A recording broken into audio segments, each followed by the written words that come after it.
আসসালামু আলাইকুম এভরিওয়ান, সবাই কেমন আছেন? আশা করি সবাই ভালো আছেন। আমি আপনাদের দোয়া ও ভালোবাসায় অনেক ভালো আছি। চলে আসলাম আরও একটা নতুন মজাদার রেসিপি নিয়ে। আজকে আমি ডিমের অমলেট বানাবো। কি করে বানাবো তা আপনাদের মাঝে শেয়ার করতে আমি নাসিমা চ্যানেল থেকে নাসিমা আক্তার চলে এসেছি আপনাদের মাঝে। এখানে আমি 1 কাপ দুধ, 1 কাপ চিনি, দুটা ডিম, তারপরে কিছু বেকিং পাউডার নিয়ে নিলাম যাতে ডিমের অমলেটটা একটু সফট হয় তার জন্য। খেতেও দুর্দান্ত মজা ও সুস্বাদু হয়। ঘরের উপকরণ দিয়ে এই ডিমের অমলেটটা তৈরি করা যায়। আপনারা চাইলে এরকম আমার মতো করে নিতে পারবেন। তারপরে আমি একটা বলে এই ডিমগুলোকে ভেঙে নিলাম। ভালো করে ফাটিয়ে নিতে হবে যাতে ডিমগুলোর মধ্যে সবগুলো মিশে যায়। তার জন্য আমি একটা চামচের সাহায্যে সবগুলোকে এভাবে গলিয়ে নিব। ভালো করে গলিয়ে নিতে হবে যাতে সবগুলো এরকম করে চামচের সাহায্যে ভালো করে ফাটিয়ে নিতে হবে। আমি এরকমভাবে নিয়ে নিলাম। তারপরে পরিমাণ মতো চিনি দিয়ে দিলাম, যাতে আপনারা চাইলে আপনাদের পরিমাণ মতো দিয়ে নিতে পারবেন। আমি আমার পরিমাণ মতো চিনিগুলো নিয়ে ভালো করে ডিমের সাথে ফাটিয়ে নিব।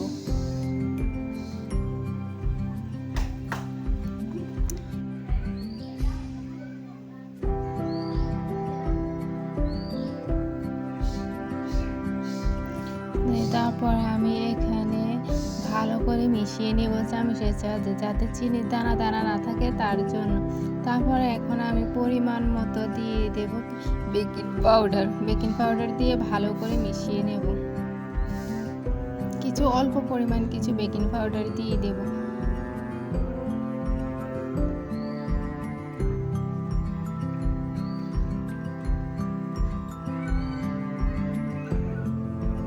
তারপর পরিমাণ মতো অল্প একটু লবণ দিয়ে ভালো করে মিশিয়ে নেব যাতে ডিমের অমলেটটা খেতে মজাদার ও সুস্বাদু হয় তার জন্য।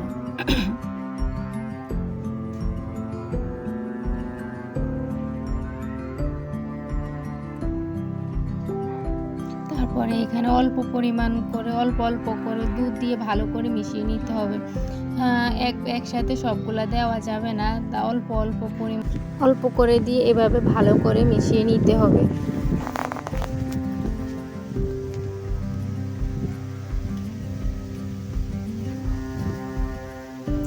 যদি আমার এই ডিমের অমলেট রেসিপিটা আপনাদের ভালো লাগে থাকে তাহলে অবশ্যই লাইক, কমেন্ট, শেয়ার, সাবস্ক্রাইব করে পাশে থাকবেন নিত্য নতুন রেসিপি দেখার জন্য।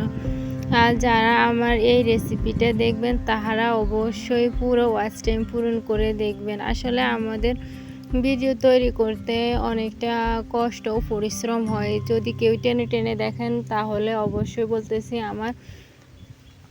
আমার রেসিপিটা দেখতে হবে না, কারণ পুরো ওয়াচ টাইম পূরণ করে না দেখলে আমাদেরই ক্ষতি হয়। তার জন্য বলতেছি যারাই দেখবেন তারা মন থেকে আমার এই রেসিপিটা সবগুলা রেসিপিটাই এরকম সুন্দর করে দেখে নেবেন। আমিও সবারগুলাই এরকমভাবেই দেখে নিই। তারপরে এরকম করে একটা টিফিন কারিতে ডিমের অমলেটটা তৈরি করব মাঝারি আকারে। তারপরে একটু সয়াবিন তেল দিয়ে ভালো করে মিশিয়ে নিতে হবে। আমি এরকম করে ভালো করে মিশিয়ে নেব যাতে ডিমের অমলেটটা বসে যায় তার জন্য। তারপরে আমি একটা ছাঁকনিতে এগুলো ছেঁকে নেব যাতে কোনো কিছু না থাকে, দানা দানা না থাকে, তার জন্য ভালো করে ছেঁকে নিতে হবে। এরকম করে আমি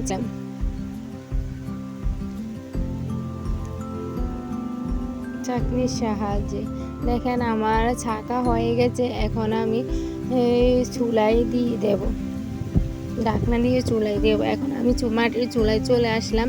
তারপরে পরিমাণ মতো পানি দিয়ে একটা প্যান বসিয়ে দিলাম। তারপরে বাটিটা বসিয়ে ঢাকনা দিয়ে দেব।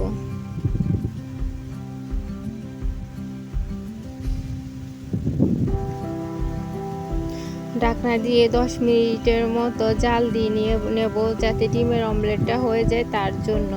দেখেন আমার ডিমের অমলেটটা হয়ে গেছে। এখন আমি একটা শোল দিয়ে দেখবো যে ডিমের অমলেট ভিতরটা কেমন হয়েছে তার জন্য। দেখেন আমার এখানে কিছুই লাগে না, তার মানে আমার ডিমের অমলেটটা হয়ে গেছে। এখন আমি নিচে নামিয়ে নেব। মাশাআল্লাহ, অনেক সুন্দর হয়েছে আমার ডিমের অমলেটটা। এখন আমি নিচে নামিয়ে নেব। এখন আমি নিচে নিয়ে আসলাম। তারপরে 5 মিনিটের মতো এরকম রাখতে হবে, গরম গরম এরকমভাবে করা যাবে না, 5 মিনিটের মতো রাখবেন যাতে ডিমের অমলেটটা বসে যায় তার জন্য। তারপরে একটা প্লেটে নিয়ে এরকম করে নিতে হবে।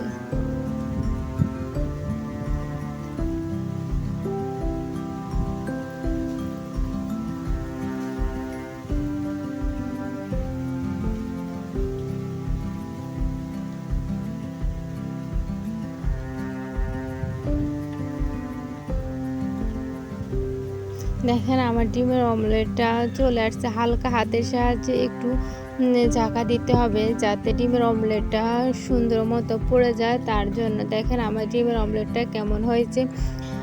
যদি আমার এই ডিমের অমলেটের রেসিপিটা আপনাদের ভালো লাগে তাহলে অবশ্যই আমার পাশে থাকবেন নিত্য নতুন রেসিপি দেখার জন্য। দেখেন অনেক নরম এবং সফট হয়েছে।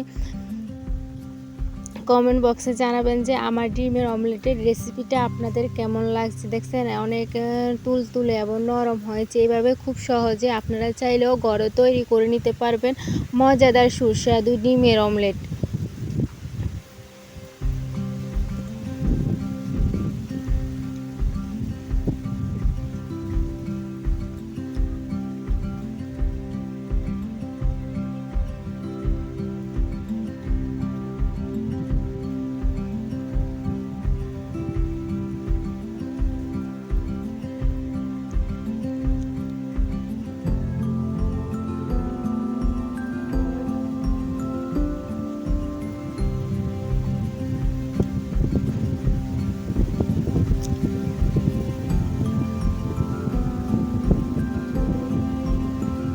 সবাই ভালো থাকবেন। নিত্য নতুন রেসিপি দেখার জন্য নাসিমা চ্যানেলের সাথে থাকবেন।